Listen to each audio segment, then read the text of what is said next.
Hey everybody, welcome to another PKSEO No Frills YouTube video tips. Free tips for all. We can actually just add to your website, your off page, and watch some page improvements. Free on the house. What we like to do a lot is answer questions. Okay, this isn't a professional done video. As you can see, it's me in the video. This is just a standard laptop video, and it's the way I like it. I want my customers and my readers to actually feel like they're talking to me, not talking to some guy who does specialized marketing. But that's how it's done anyway. But outside of that, I like to answer a lot of questions. And one of those questions is, why did my rankings drop after the last Google update? Now, when we look at the last Google update, that was July 25. Why did my website traffic drop after the latest Google update? Google's had a lot of updates in this year, specifically with the March 25, which hit home with the nailing of dead shut of all the information websites, which just almost lost inquiries overnight, traffic, everything. But this last one here, there was also one in September. All right. But this last update, which was July 25, it focused on 8 AI-generated content and core web vitals. Now, guys, if you got an information site, firstly, that probably would got nailed from March, all right? But in July 25, Google actually focused a little bit more on these values, okay, on top of what was done in March or any updates after March, or between March and July, if there was any. But Google has just reinforced these values. The focused at 8. Now, if you don't know what 8 is, that's an acronym. It's experience, expertise, authority, and trust. Now, you may have a website that's loaded with information. It sends the message home of that you can talk about your business, what you do, how long you've been doing it, and everything else, and why you think you're good, and why you think you can help people. But that's not what Google's looking for now, and that's especially not what AI mode is looking for. All right, this all comes down to the information websites which were existent and still are existent actually, and how the March update actually finished those sites off. So if you have an informational website, it needs to change. All right, Google wants to see that. Of course, you have experience, expertise, authority, and trust, but the main focus of your website right now is to actually provide responses for AI, because you will not be getting very many inquiries from the organics. The majority will be coming from AI. If you're not getting any inquiries from the organics and you're not getting any inquiries from AI, you're in trouble. And if you don't actually fix these problems quickly, you're going to stay quiet.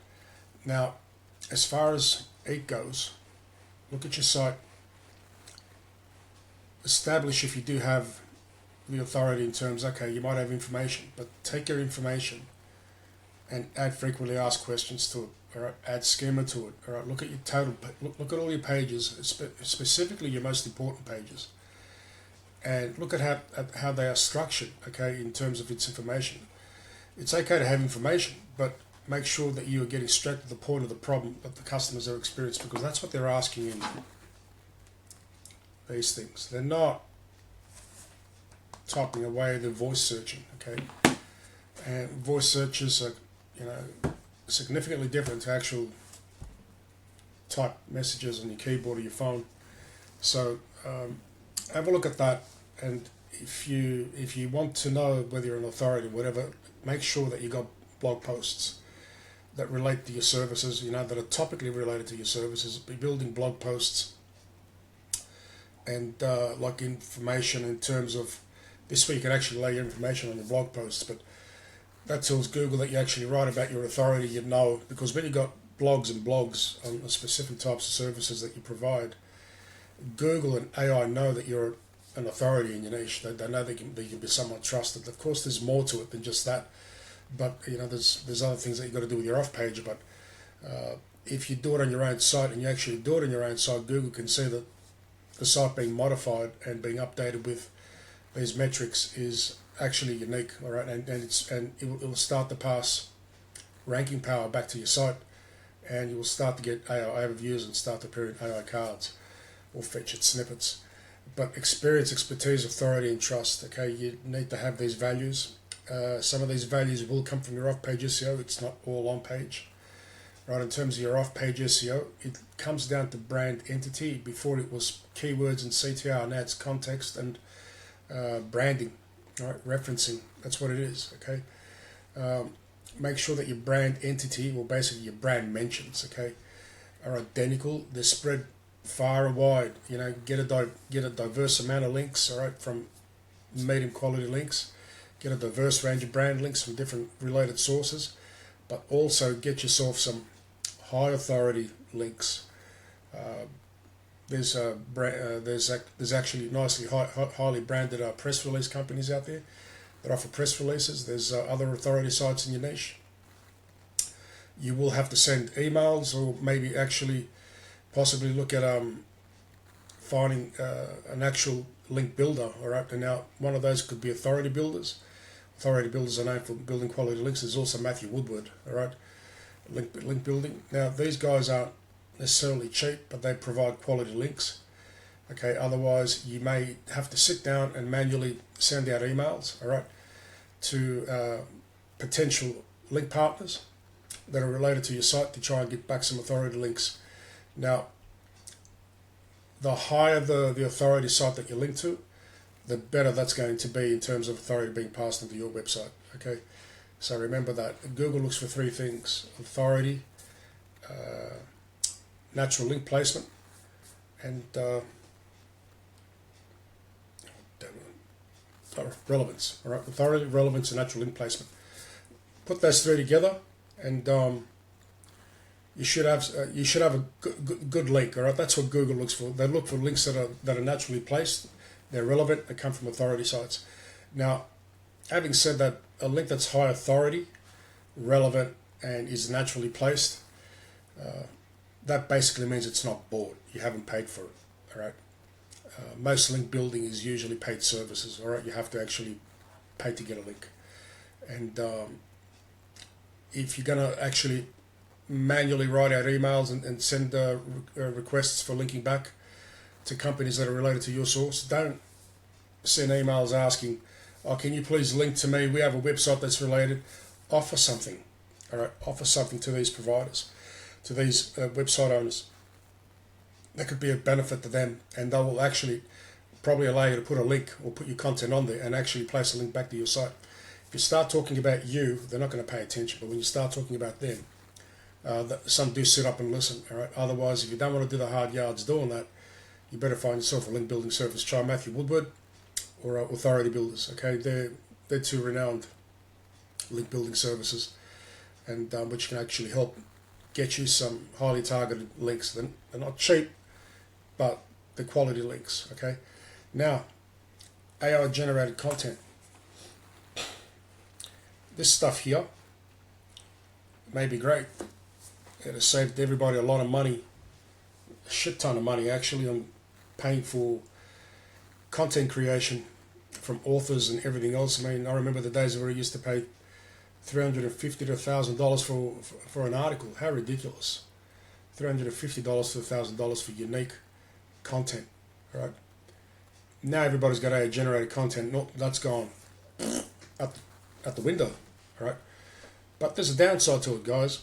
If you've been generating AI content, been taking it straight from the AI page and blasting it straight into your website, Google's going to find it. It's going to pick it up and it's going to send it straight to Google Help. They can be very severe, these penalties, because I've actually had clients that have come on board and all their sub pages were de-indexed, and the only page that was holding the entire website afloat was the home page. That was a plumbing client, believe it or not. All his sub pages, his service pages, everything had been generated with AI, slapped together, and the pages got de-indexed. All right, so if his homepage got de-indexed, it would have been in even worse trouble. All right, so if you get AI generated content on your site, that's fine. Nobody said not to use AI to generate content, but ensure it has the human touch in it, the human element, Go over your content, make sure it sounds conversational, make sure it is in detail to the services you provide, and it definitely answers questions, all right, in regards to what your customer base may be looking for in terms of having their problem solved or assistance they may need. Always be detailed in your responses, what you provide, the services and all that, what times, whether you're open weekends, not, after hours, everything. Always be detailed in your content and make it sound conversational. AI has a certain robotic sound about it, and although you can instruct AI to write in a conversational tone, it still gets it wrong. It doesn't do it 100% the way it should be done, and it doesn't write it like a human does. So always have that last bit of human input into your content. I build websites with AI generated content, but just because I use AI to actually build content doesn't mean I finish a page in a couple of hours. I can generate the content, but it will still take 12 hours to do the page, all right, because there's a lot of work that goes into the content, there's a lot of work that goes into the structure, the on-site SEO, the frequently asked questions, the question bases, the bullet points, everything, all right, calculator tables, all that sort of stuff. It all still takes time, all right, so don't get lazy, because getting lazy is just going to get you penalized. Core Web Vitals, all right, these here, this comes down to your website performance online, how your website performs online in terms of its image loading, large contentful paint, and loading of images and all that sort of stuff. Your core web comes under the Core Web Vitals, the speed of your site, whether your site moves around or shakes around as it's loading, whether it takes too long to pop open images. It comes down to the user experience. If the UX is bad, that means you probably more than likely got bad Core Web Vitals, all right. There's plugins for these things, all right. You can actually, some of the best suggestions I can give you is that a lot of it will have a lot to do with your hosting provider. You may be on a shared server, get rid of it, go on cloud hosting, CDN, all right, content delivery network. Yes, it's going to cost you about $30-40 a month. I pay $60 a month for mine, and that's monthly, all right. So, but the site loads up within time, everything works, okay. But that's what Core Web Vitals is. Get decent hosting, get a CDN system, all right, get cloud. Content delivery network basically means that your website is loaded up to different servers around the globe in different locations, and when somebody checks in a country, that region, your website loads up from that region, not from where you might be based in the US or in Australia or Singapore or whatever. You will have a CDN system that loads your website from the location where it's at, okay. Cloud hosting is also very good. That works in the caching system, and everything just loads up a lot faster. Now, plugins. You can also use WordPress Rocket, right? Paid. It's not free. You have to actually pay to get the this plugin. And Short Pixel. All right, Short Pixel is very good, guys. Short Pixel is very good. Okay, it's not cheap though, all right, but it is very good. That'll go through all your images on your website. We'll compress everything to the max. All right. Combine that together with the technical structure that WordPress Rocket works with, and you can't go wrong. You got WordPress Rocket that'll help fix a lot of your technical issues, technical style issues on your website. All right. And you have Short Pixel, which compress all your images. Take care of those two, and have a decent hosting provider. You're pretty much taking care of this. All right. If you have any questions, feel free to reach me in the descriptions. I've got my details there. I've also written a couple of ebooks in GEO, and at times have changed since Yellow Pages to AI overviews. Have a read. It's $9 a book. It's not free. Nothing's free. Nothing half decent is free. Okay, guys. It's $9. I mean, if you can't afford $9, you can't afford a cup of coffee and a toasted sandwich these days, because that's more expensive. All right. This is $9 to learn a good amount of knowledge in terms of how to sharpen up your site for GEO. Grab the book, have a look at it. If you have any questions, feel free to reach out. Oh, and also subscribe. That way you get notified when the next video comes up. Take care, guys, and thanks for watching.